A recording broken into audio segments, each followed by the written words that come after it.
बता दें आपको, हरियाणा चुनाव में हार को लेकर कांग्रेस के प्रदेश अध्यक्ष का बयान आया है। हमें हरियाणा में जो रिजल्ट मिले थे वो नहीं मिले, उदय भान ने कहा। हार के कई कारण थे। उदय भान कह रहे हैं हार के कई कारण थे। इलेक्शन कमीशन को टूल किट की तरह इस्तेमाल किया गया। मुझे अध्यक्ष पद की कोई लालसा नहीं है, उदय भान ने यह भी कहा है। पार्टी जिसको भी अध्यक्ष बनाएगी हम उसकी मदद करेंगे। सभी को सीएलपी लीडर का इंतजार है। तमाम बातें उदय भान की तरफ से कही गई हैं।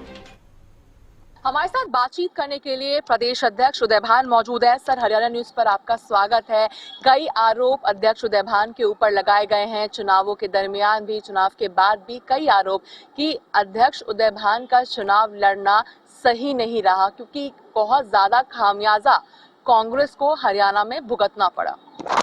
3 महीने से ज्यादा चुनाव को हो गए, अब इन बातों को अब आप पूछ रही हैं।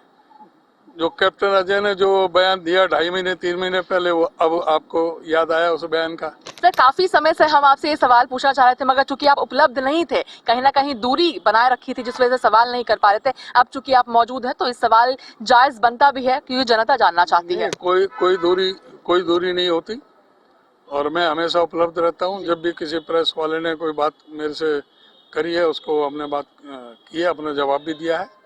जहाँ तक सवाल है प्रदेश अध्यक्ष का, मुझे इस पद की कोई लालसा नहीं है। ये कांग्रेस नेतृत्व तय करेगा किसको प्रदेश अध्यक्ष रखना चाहते हैं, किसको नहीं रखना चाहते हैं। जहाँ तक मेरा काम है, मैंने करीब 2.5 से पौने 3 साल पहले मुझे जब ये कार्यभार सौंपा, तो हमने भरसक प्रयास किया हर प्रदेश के हर कोने में जाने का।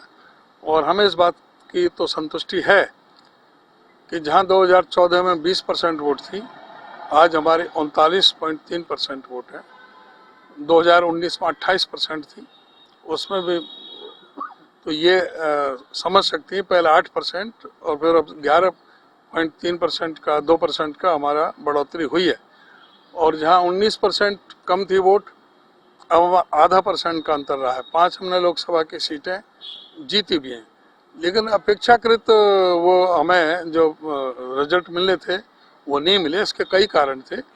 जो इलेक्शन कमीशन को एक टूल बना करके जो ये सरकार इस्तेमाल कर रही है, और जिसकी वजह से इलेक्शन कमीशन की वजह से जिस तरह से फर्जी वोट जोड़े जा रहे हैं, जिस तरह से हमारे समर्थकों के वोट काटे जा रहे हैं, जिस तरह से ईवीएम को मैनिपुलेट किया जा रहा है, डाटा मैनिपुलेशन हो रहा है, ये सारी चीज़ों के बावजूद भी हमारी ये परफॉर्मेंस रही है।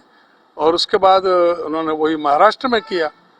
तो इस तरह से फिर भी अब महाराष्ट्र में देखें, महाराष्ट्र को किसने सोचा था कि जहां पर पार्लियामेंट में 48 में से 17 सीटों पर सिमट गए थे, 31 सीटें विपक्ष जीता था, 2/3 बहुमत जो विपक्ष के पास था। अब उल्टा कैसे हो गया? ये सारा अभी राहुल जी ने बताया, 1 करोड़ फर्जी वोट वहां पर जोड़े गए और हमारे समर्थकों के वोट काटे गए। तो इस तरह का जो चल रहा है कृत्य, उसमें ये तो सब जगह चल रहा है। और फिर भी ये पार्लियामेंट, ये अपना हमारा कांग्रेस नेतृत्व का निर्णय होता है कि भाई कौन हमें पीसीसी प्रेसिडेंट रखना है, कौन सीएलपी लीडर रखना है। हम पार्टी के एक निष्ठावान कार्यकर्ता हैं, जिसको भी अध्यक्ष बनाएंगे उसको हम मदद करेंगे। और जब कांग्रेस नेतृत्व ने जब तक मुझे बना रखा है, हम उस पर बने हुए हैं, उस पर कार्रवाई कर रहे हैं। सीएलपी लीडर को लेकर क्या सोचते हैं, क्योंकि जो इंतजार है वो लगातार जारी है। अभी भी भारतीय जनता पार्टी सवाल उठा रही है कि आखिर देरी क्यों किया जा रहा है। सबको इंतजार जारी है। इसका जवाब मेरे पास तो है नहीं। इसका जवाब तो आप हमारा कांग्रेस नेतृत्व ही दे सकता है, वहाँ से फैसला होना है।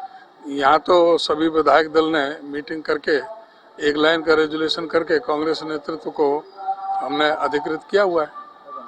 सर, हरियाणा सरकार के 100 दिन को किस तरीके से देखते हैं, क्योंकि 100 दिन पूरे होने वाले हैं, बैठकें भी की गई थी, ड्यूटियां लगाई गई थी। किस तरीके से हरियाणा सरकार के 100 दिन को आप देखते हैं? 100 दिन में कोई सफलता मिली हो ऐसा तो कोई लगता नहीं। 100 दिन में इतना जरूर है कि जो इन्होंने वोट की खातिर जो 75,000 नए जो राशन कार्ड बनाए थे, 70%, 75,000 नहीं 75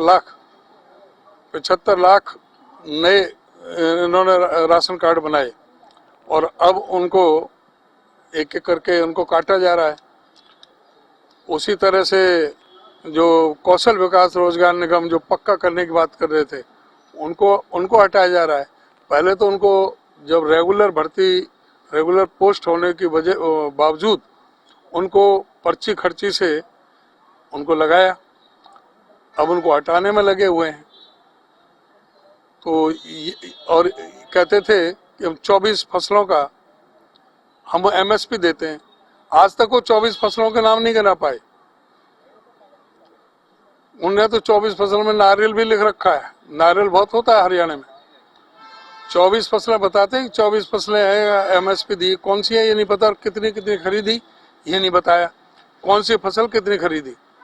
इन्होंने कहा था कि धान जो है जो 2320 रुपया था वो 2000 रुपये में लोगों ने बेचा, और इन्होंने कहा था कि हम 3000 रुपये में खरीदेंगे।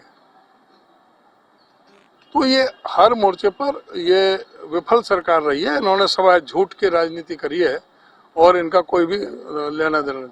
सर, एक आखिरी सवाल दिल्ली विधानसभा चुनाव को लेकर भी कर लिया जाए, क्योंकि 3 तरह से जिस तरीके से हरियाणा है और हरियाणा और महाराष्ट्र दोनों की जीत का दावा करते हुए कहा जा रहा है भारतीय जनता पार्टी के द्वारा कि दिल्ली में भी भारतीय जनता पार्टी की सरकार आएगी, और साथ ही हरियाणा की नेताओं पर सवाल उठाया जा रहा है कि कांग्रेस विश्वास खो चुकी है हरियाणा की नेताओं पर। और जिस तरीके से स्टार प्रचारक की सूची भी जारी हुई, रणदीप सुरजेवाला का नाम है, कुमारी शैलजा, दीपेंद्र सिंह हुड्डा है, मगर भूपेंद्र सिंह हुड्डा आपका कहीं नाम नहीं है। वहीं बीजेपी के कई नेता हरियाणा से ड्यूटी लगाई गई है। तीनों हमारे जो CWC के मेंबर हैं, तीनों नेता, उनको उन्होंने स्टार प्रचारक में रखा है, और हम उस समय नहीं है। तो इसका ये मतलब नहीं है कि हम कांग्रेस के कार्यकर्ता हैं। दिल्ली में हमारे दिल्ली चारों तरफ से, हम दिल्ली हरियाणा घेरे हुए 3 तरफ से, तो हमारे सब जगह लोग हैं। हम अपना कर रहे हैं काम, अपना प्रचार कर रहे हैं।